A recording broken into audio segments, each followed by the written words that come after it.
Welcome to The Know. I'm Ashley Jenkins. I'm Mica Burton. If you've been wondering how Warner Brothers plans to turn a 128-page book J.K. Rowling wrote for charity into a 5-part film franchise, well, I don't know, maybe they talked to Peter Jackson, but the wait is over because Fantastic Beasts and Where to Find Them hits theaters later this week. Woo!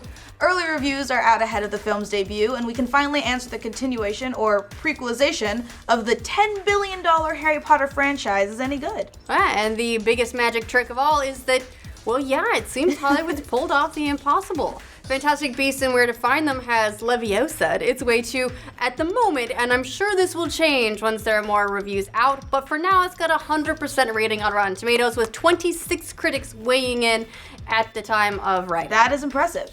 That positive rating has also boosted it to a 99% audience score, with tons of fans reporting that they're planning on seeing it.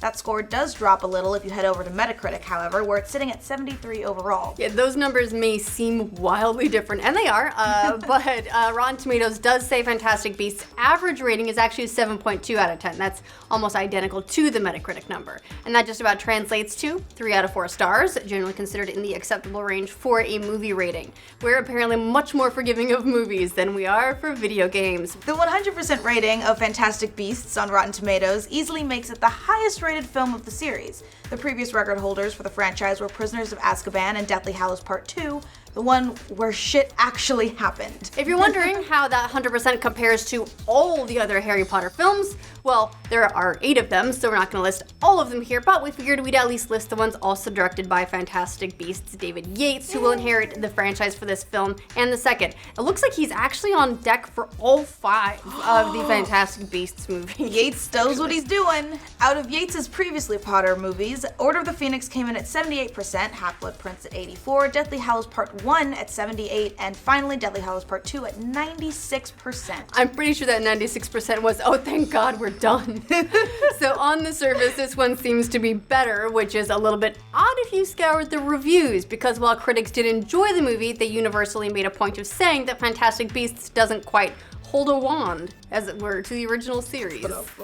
Thanks. The strong points of the movie are reportedly Eddy Remaine's introduction as Newt Scamander, the effortless way that Rowling steps back into the wizarding world, and the movie's sense of adventure, which is definitely aged up from the previous films. On the flip side, it may have lost some of its magic. But let's start with the good, because there is a whole lot of sweeping praise thrown at the movie. Like IndieWire, who calls it better than Doctor Strange, writing, Fantastic Beasts delivers the most satisfying period fantasy since Tim Burton's Sweeney Todd. Wow. Which is saying something, because Sweeney Todd was awesome. So awesome! But its layers of sophistication are what yield one of the best Hollywood blockbusters of the year. Doctor Strange reaches greater heights in terms of its effects, but falls short on story. And for anybody wondering if it's just a rehash of previous Potter flicks, Nerdist reports that the sensational spin-off not only feels like a fresh angle on the magical world we think we know so well, but it also takes into account how the young adults who first found the books and movies have grown and may be craving something more sophisticated that they can share with their kids. But, of course, a movie needs to succeed on more than simple nostalgia, and Fantastic Beasts soars due to Eddy Remaine's turn as Newt Scamander, the bumbling, instantly likable magi zoologist who finds himself in a world of trouble when his creatures are released in a politically charged New York City. Just about everybody who had something glowing to say about Remaine's performance. The Mirror said, "This very much Remaine's film. His good-hearted but accident-prone innocence is a joy to watch. It may be one of his best performances yet," which is saying something, giving his Oscar for playing Stephen Hawking in The Theory of Everything. Metro, in particular, enjoyed the new cast, writing that Remaine is the best special effect in a film filled with them. Aww. And his 3 companions are equally delightful. However, they go on to say, none of the characters are as memorable as the trio that steered the Harry Potter films, but they're charming. Charming enough that they help the movie charm its way into one's good graces, helping you forgive the occasional clunkiness. Get it? Charm. Like Harry Potter. For many fans of the Harry Potter series, the wizarding world itself is almost as big of a character as any wizard or muggle, and fortunately, Fantastic Beasts delivers on that front as well.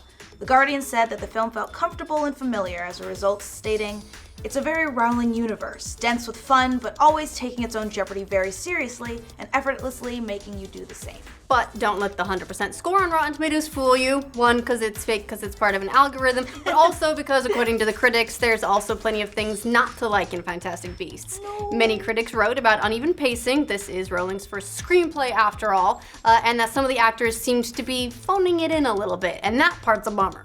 The biggest complaint is that it feels like a little bit of the magic is gone. EW, for one, wrote that it was oddly lifeless. And a big part of that probably has to do with the film doing a lot of legwork to prop up 4 more movies. Not everything needs to be a huge series, guys, But just so you know. it is. The Wrap says the Fantastic Beasts' obsession with setting up sequels. What really disappoints is that where Harry Potter and his films felt entirely original, there's a franchisey feel to Fantastic Beasts. It has the now predictable rhythms of a Marvel Origins movie. New York again gets destroyed in a climatic barrage of special effects. The Blind Pig's speakeasy even seems modeled on the Star Wars cantina, and less of the eccentric, innocent English charms of Harry and his little chums and their battles.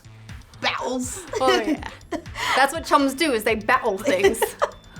As a result of all these pieces having to move around, some of the film's various subplots don't quite pan out, often dangling and waiting to be resolved in the next film. But, of course, your mileage may vary on that complaint, seeing as how we're all getting used to the cinematic universes playing the long game. Yeah, I guess Marvel's just training us up really well. However, many did note that the movie spends a lot of time setting up what turns out to be a pretty lame twist by the end. Apparently. I don't know, we'll see. The Nerdist writes, most vexing is a certain reveal in the climax that earned no gasps, but only groans from my audience. You'll know it when you sneer it. So, in the end, Fantastic Beasts sounds like a great treat for fans, particularly since we have no idea how the story plays out this time around. But it might suffer from the franchise-itis. Still, if that's something you can tolerate, you may find it quite a bit to enjoy.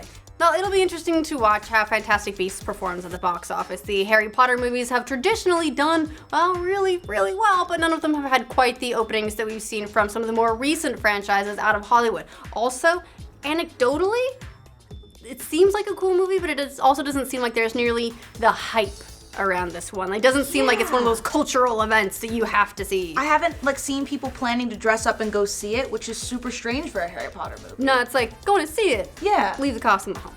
Interesting. We'll see.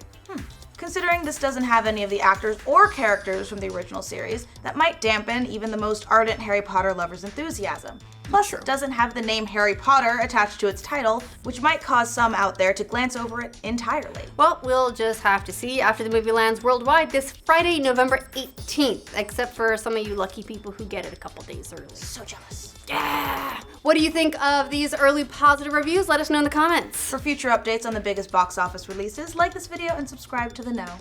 The Harry Potter... Fantastic Beasts and Harry Potter. Hey! Fantastic Beats and Where to Potty. The 100% rating of Fantastic Beats on Fantastic Beats. Fantastic Beasts and Where to Drop Them.